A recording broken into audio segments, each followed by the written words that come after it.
Mr. Skelmersdale in Fairyland. H.G. Wells.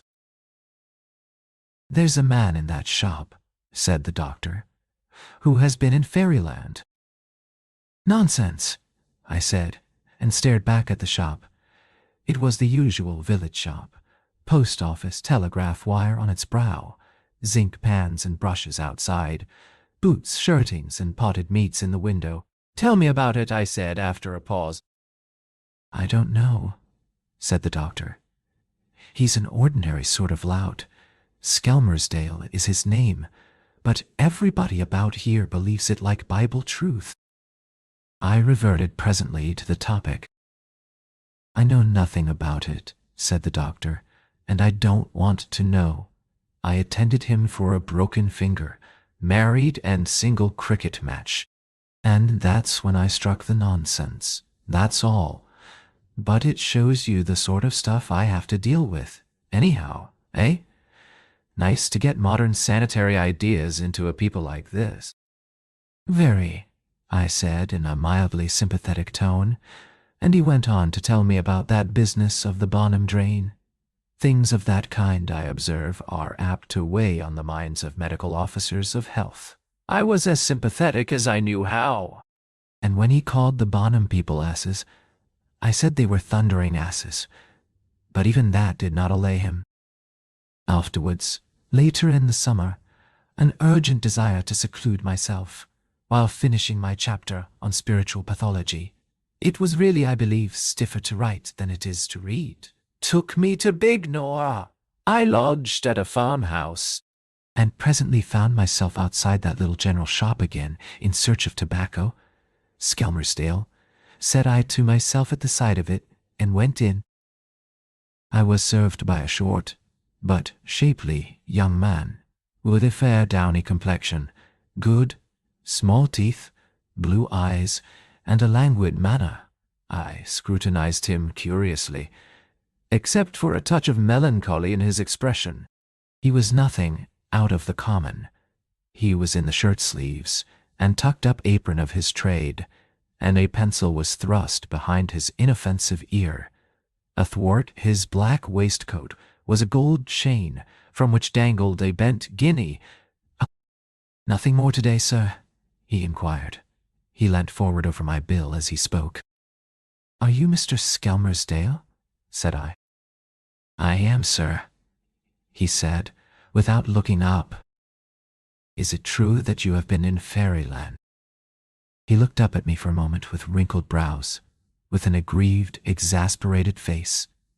"Oh, shut it!" he said, and after a moment of hostility eye to eye, he went on adding up my bill. "For 6.5, he said, after a pause. "Thank you, sir." So, unpropitiously, my acquaintance with Mr. Skelmersdale began. Well, I got from that to confidence, through a series of toilsome efforts. I picked him up again in the village room, where of a night I went to play billiards after my supper, and mitigate the extreme seclusion from my kind that was so helpful to work during the day. I contrived to play with him. I found the one subject to avoid was Fairyland. On everything else he was open and amiable, in a commonplace sort of way, but on that he had been worried. It was a manifest taboo. Only once in the room did I hear the slightest allusion to his experience in his presence, and that was by a cross-grained farmhand who was losing to him. Skelmersdale had run a break into double figures, which by the Bignor standards was uncommonly good play. "Steady on," said his adversary. "None of your fairy flukes." Skelmersdale stared at him for a moment, cue in hand, then flung it down and walked out of the room. "Why can't you leave him alone?" said a respectable elder who had been enjoying the game, and in the general murmur of disapproval, the grin of satisfied wit faded from the ploughboy's face. I scented my opportunity. "What's this joke," said I, "about Fairyland?" "'Tain't no joke about Fairyland, not to young Skelmersdale," said the respectable elder, drinking. A little man with rosy cheeks was more communicative. "They do say, sir," he said, that they took him into Aldington Knoll and kept him there a matter of 3 weeks. And with that, the gathering was well underway. Once one sheep had started, others were ready enough to follow, and in a little time I had at least the exterior aspect of the Skelmersdale affair. Formerly, before he came to Bignor, he had been in that very similar little shop at Aldington Corner, and there whatever it was did happen had taken place. The story was clear, that he had stayed out late one night on the knoll and vanished for 3 weeks from the sight of men, and had returned with his cuffs as clean as when he started, and his pockets full of dust and ashes. He returned in a state of moody wretchedness that only slowly passed away, and for many days he would give no account of where it was he had been. The girl he was engaged to at Clapton Hill tried to get it out of him, and threw him over partly because he refused, and partly because, as she said, he fairly gave her the ump. And then, when, some time after, he let out to someone carelessly that he had been in Fairyland and wanted to go back, and when the thing spread and the simple badinage of the countryside came into play, he threw up his situation abruptly, and came to Bignor to get out of the fuss. But as to what had happened in Fairyland, none of these people knew. There the gathering in the village room went to pieces like a packet fault. One said this, and another said that. Not. Their air in dealing with this marvel was ostensibly critical and sceptical, but I could see a considerable amount of belief showing through their guarded qualifications. I took a line of intelligent interest, tinged with a reasonable doubt of the whole story. "If Fairyland's inside Aldington Knoll," I said, "why don't you dig it out?" "That's what I says," said the young ploughboy. "There's a many that have tried to dig on Aldington Knoll," said the respectable elder solemnly, "one time and another, but there's none as goes about today to tell what they got by digging." The unanimity of vague belief that surrounded me was rather impressive. I felt there must surely be something at the root of so much conviction, and the already pretty keen curiosity I felt about the real facts of the case was distinctly whetted. If these real facts were to be got from anyone, they were to be got from Skelmersdale himself, and I set myself, therefore, still more assiduously to efface the first bad impression I had made and win his confidence to the pitch of voluntary speech.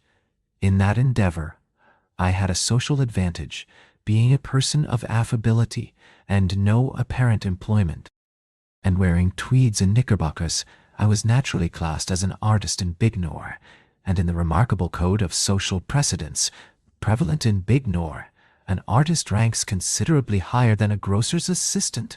Skelmersdale, like too many of his class, is something of a snob. He had told me to shut it, only under sudden, excessive provocation, and with, I am certain, a subsequent repentance. He was, I knew, quite glad to be seen walking about the village with me. In due course, he accepted the proposal of a pipe and whiskey in my rooms readily enough, and there, scenting by some happy instinct that there was trouble of the heart in this, and knowing that confidences beget confidences, I plied him with much of interest and suggestion from my real and fictitious past, and it was after the third whiskey of the third visit of that sort, if I remember rightly, that I proposed some artless expansion of a little affair that had touched and left me in my teens, that he did at last of his own free will and motion break the ice. It was like that with me, he said, over there at Aldington. It's just that's so rum. First I didn't care a bit, and it was all her, and afterwards, when it was too late, it all, in a manner of speaking, all me. I forbore to jump upon this illusion, and so he presently threw out another, and in a little while he was making it as plain as daylight that the one thing he wanted to talk about now was this Fairyland adventure. he had sat tight upon for so long.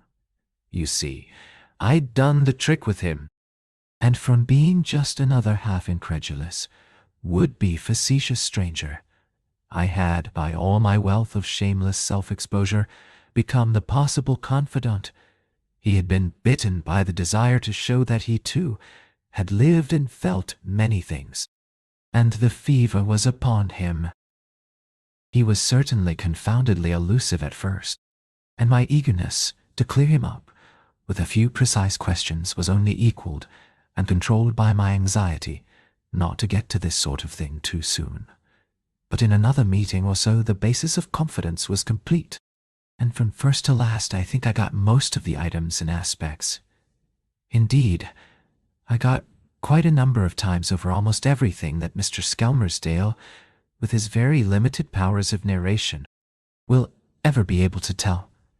And so I come to the story of his adventure, and I piece it all together again, whether it really happened, whether he imagined it or dreamt it, or fell upon it in some strange hallucinatory trance. I do not profess to say, but that he invented it, I will not for one moment entertain. The man simply and honestly believes the thing happened as he says it happened.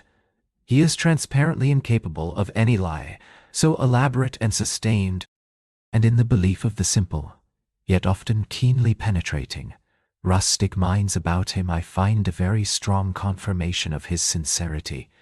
He believes, and nobody can produce any positive fact to falsify his belief. As for me, with this much of endorsement, I transmit his story. I am a little old now to justify or explain. He says he went to sleep on Aldington Knoll about 10 o'clock one night. It was quite possibly Midsummer Night, though he has never thought of the date, and he cannot be sure within a week or so, and it was a fine night and windless. And it was a fine night and windless, with a rising moon. I have been at the pains to visit this knoll thrice since his story grew up under my persuasions, and once I went there in the twilight summer moonrise on what was, perhaps, a similar night to that of his adventure. Jupiter was great and splendid above the moon, and in the north and northwest the sky was green and vividly bright over the sunken sun. The knoll stands out bare and bleak under the sky, but surrounded at a little distance by dark thickets, and as I went up towards it, there was a mighty starting and scampering of ghostly or quite invisible rabbits. Just over the crown of the knoll, but nowhere else, was a multitudinous thin trumpeting of midges.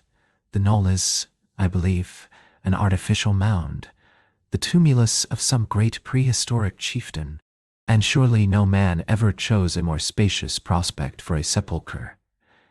Eastward, one sees along the hills to Hythe, and thence across the Channel to where, 30 miles and more perhaps, away the great white lights by Grinnes and Boulogne wink and pass and shine.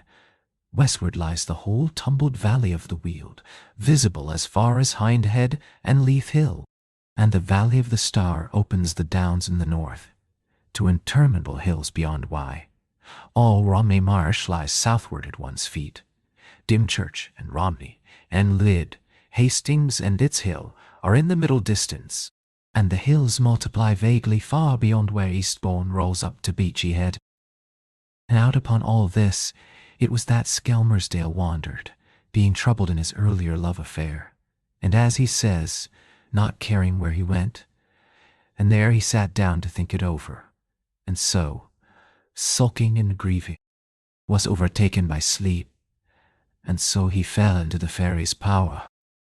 The quarrel that had upset him was some trivial matter enough between himself and the girl at Clapton Hill to whom he was engaged.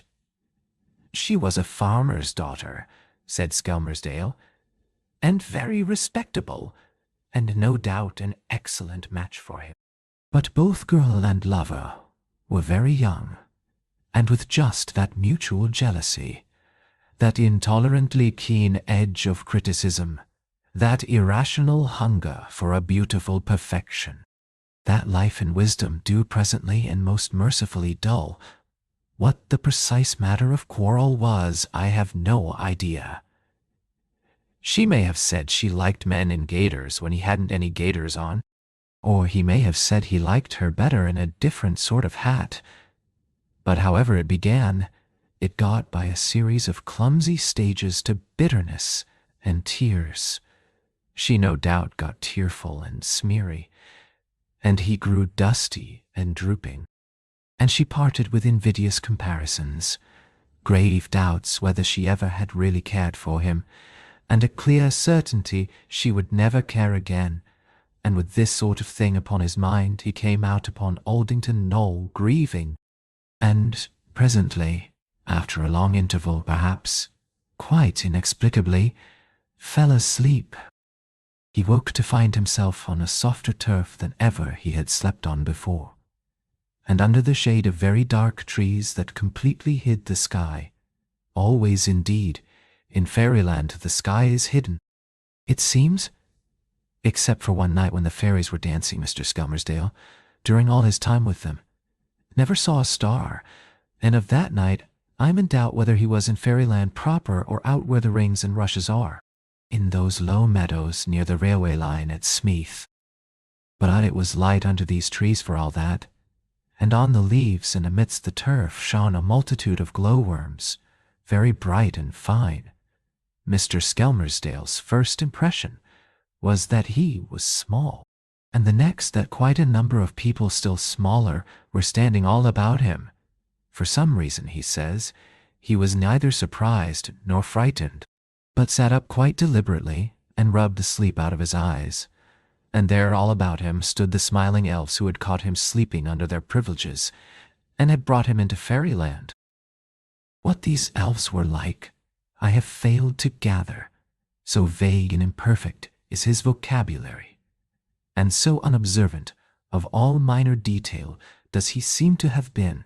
They were clothed in something very light and beautiful that was neither wool, nor silk, nor leaves, nor the petals of flowers. They stood all about him as he sat and waked, and down the glade towards him, down a glow-worm avenue, and fronted by a star, came at once that fairy lady who is the chief personage of his memory and tale. Of her I gathered more. She was clothed in filmy green, and about her little waist was a broad silver girdle. Her hair waved back from her forehead on either side. There were curls not too wayward and yet astray, and on her brow was a little tiara, set with a single star. Her sleeves were some sort of open sleeves that gave little glimpses of her arms.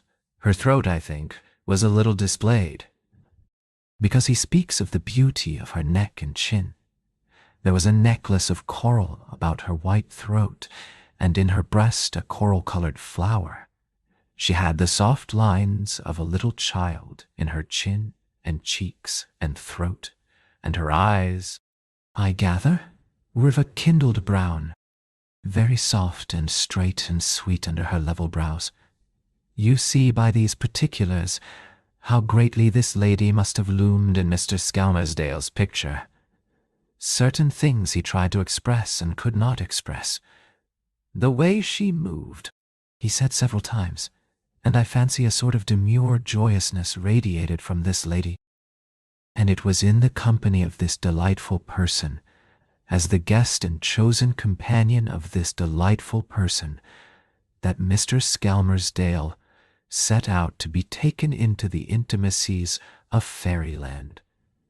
She welcomed him gladly, and a little warmly, I suspect a pressure of his hand in both of hers, and a lit face to his.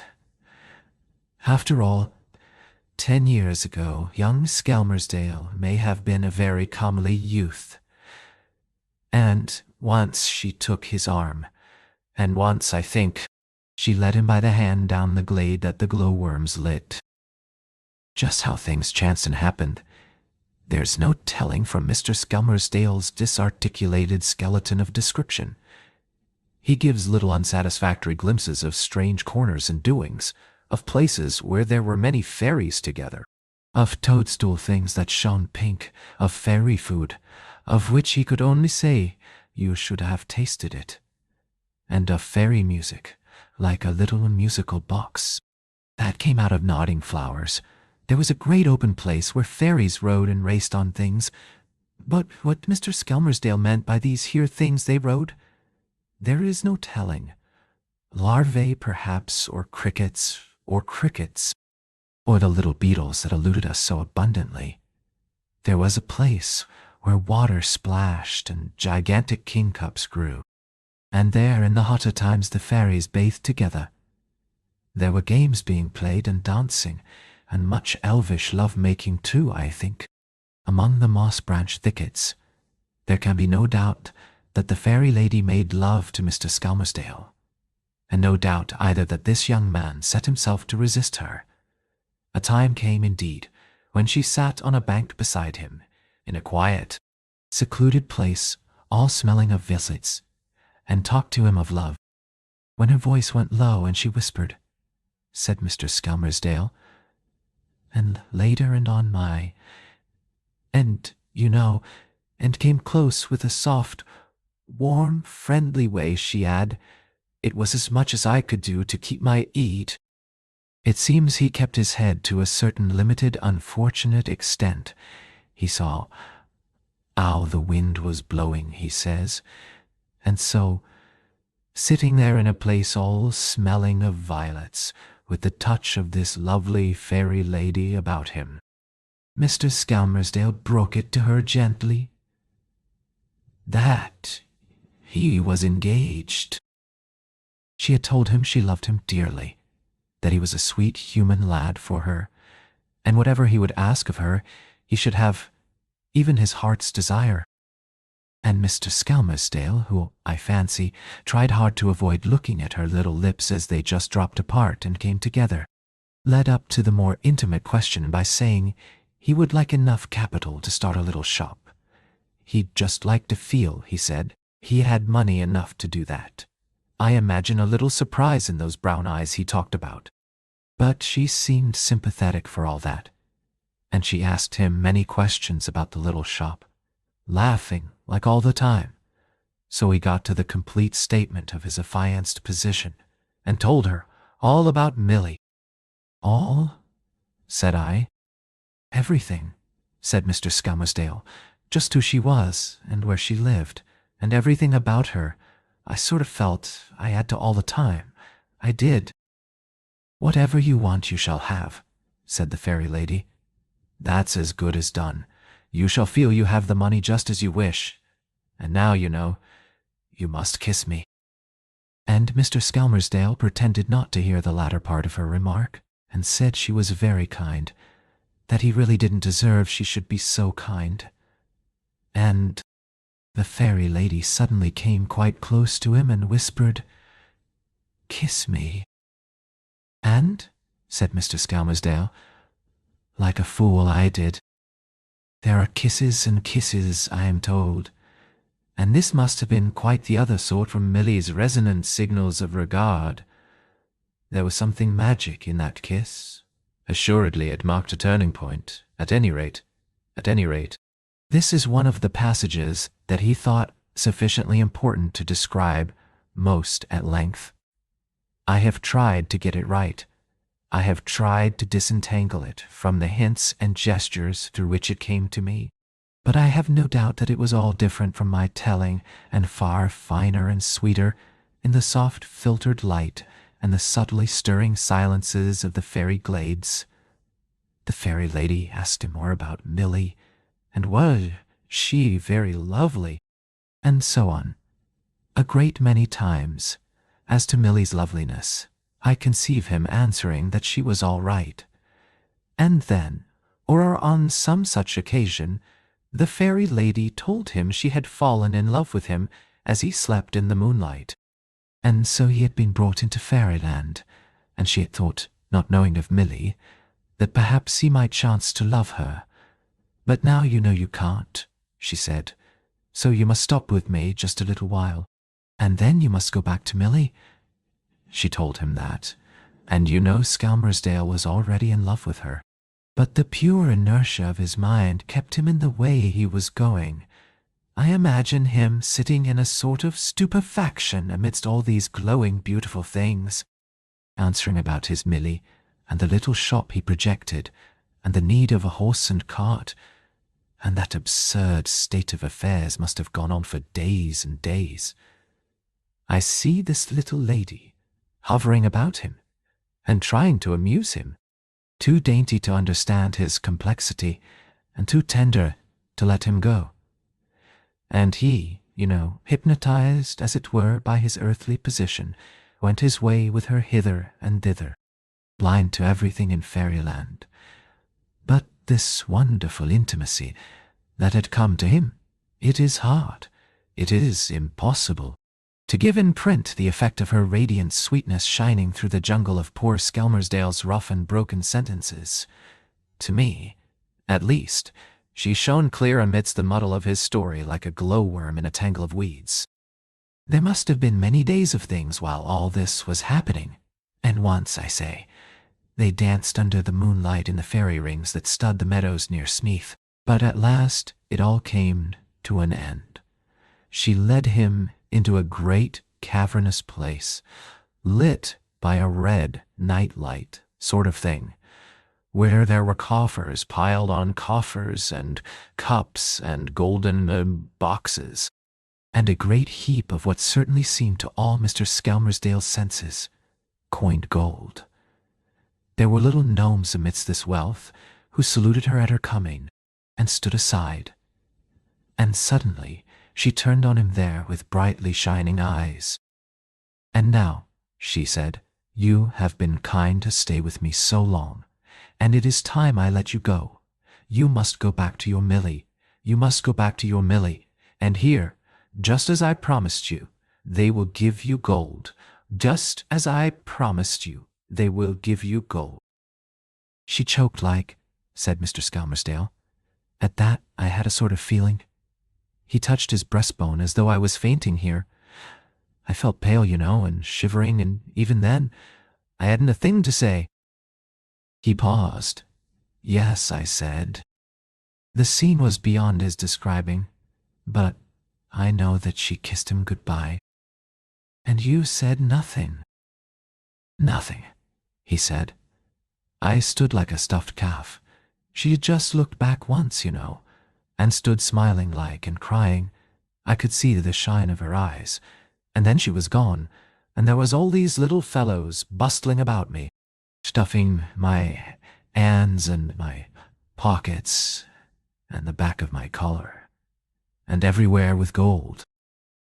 And then it was, when the fairy lady had vanished, that Mr. Skelmersdale really understood and knew.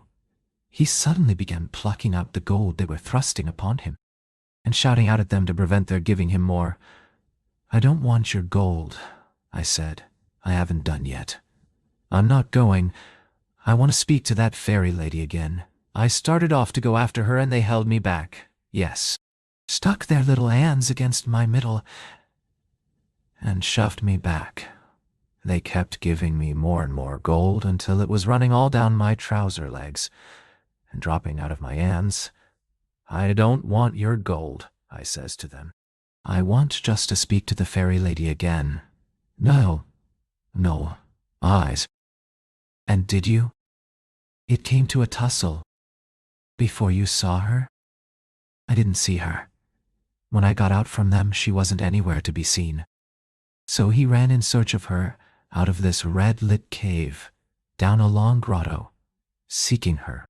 And thence he came out in a great and desolate place athwart which a swarm of will-o'-the-wisps were flying to and fro, and about him elves were dancing in derision, and the little gnomes came out of the cave after him, carrying gold in handfuls and casting it after him, shouting, 'Fairy love and fairy gold!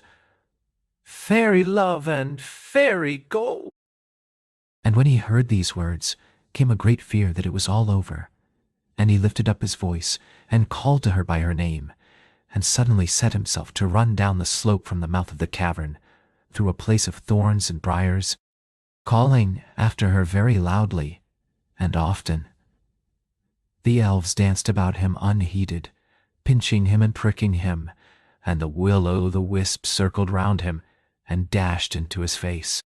And the gnomes pursued him, shouting and pelting him with fairy gold, as he ran with all this strange rout about him and distracting him.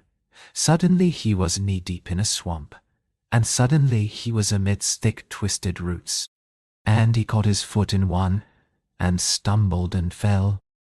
He fell, and he rolled over, and in that instant he found himself sprawling upon Aldington Knoll, all lonely under the stars. He sat up sharply at once, he says, and found he was very stiff and cold, and his clothes were damp with dew. The first pallor of dawn and a chilly wind were coming up together. He could have believed the whole thing a strangely vivid dream, until he thrust his hand into his side pocket and found it stuffed with ashes. Then he knew for certain it was fairy gold they had given him. He could feel all their pinches and pricks still, though there was never a bruise upon him, and in that manner. And so suddenly Mr. Skelmersdale came out of Fairyland back into this world of men. Even then he fancied the thing was but the matter of a night, until he returned to the shop at Aldington Corner, and discovered amidst their astonishment that he had been away 3 weeks. "Lor, the trouble I had," said Mr. Skelmersdale. How? Explaining. I suppose you've never had anything like that to explain. Never, I said, and he expatiated for a time on the behavior of this person, and that one name he avoided for a space. "And Milly?" said I at last. "I didn't seem to care a bit for seeing Milly," he said. "I expect she seemed changed." Everyone was changed for good. Everyone seemed big, you know, and coarse, and their voices seemed loud. Why, the sun, when it rose in the morning, fair hit me in the eye. And Milly? I didn't want to see Milly. And when you did, I came up against her Sunday, coming out of church. "Where you been?" she said, and I saw there was a row. I didn't care if there was. I seemed to forget about her, even while she was there a-talking to me. She was just nothing. I couldn't make out whatever I had seen in her ever, or what there could have been. Sometimes when she wasn't about, I did get back a little, but never when she was there. Then it was always the other came up and blotted her out. Anyhow, it didn't break her heart. "Married?" I asked. "Married her cousin," said Mr. Skelmersdale, and reflected on the pattern of the tablecloth for a space. When he spoke again, it was clear that his former sweetheart had clean vanished from his mind, and that the talk had brought back the fairy lady triumphant in his heart. He talked of her. Soon he was letting out the oddest things. Queer love secrets. It would be treachery to repeat. I think indeed that was the queerest thing in the whole affair. To hear that neat little grocer man after his story was done, with a glass of whiskey beside him and a cigar between his fingers, witnessing with sorrow still, though now indeed with a time-blunted anguish, of the inappeasable hunger of the heart that presently came upon him. "I couldn't eat," he said. "I couldn't sleep. I made mistakes in orders and got mixed with change. There she was day and night, drawing me and drawing me. Oh, I wanted her. Lord, how I wanted her. I wanted her. I was up there on the knoll." Often, even when it rained, I used to walk over the knoll, and round it, calling for them to let me in. Shouting, near blubbering I was at times, Daft I was and miserable. I kept on saying it was all a mistake, and every Sunday afternoon I went up there wet and fine, though I knew as well as you do it wasn't no good by day, and I've tried to go to sleep there." He stopped sharply and decided to drink some whiskey. "I've tried to go to sleep there," he said, and I could swear his lips trembled. "I've tried to go to sleep there, often and often, and you know, I couldn't, sir. Never. I've thought if I could go to sleep there, there might be something.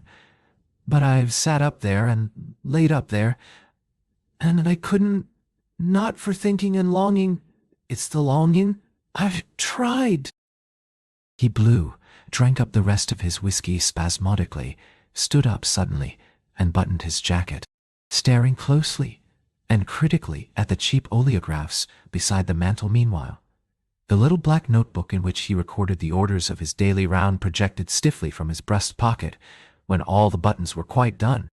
He patted his chest and turned on me suddenly. "Well," he said, "I must be going." There was something in his eyes and manner that was too difficult for him to express in words. "One gets talking," he said at last at the door, and smiled wanly, and so vanished from my eyes.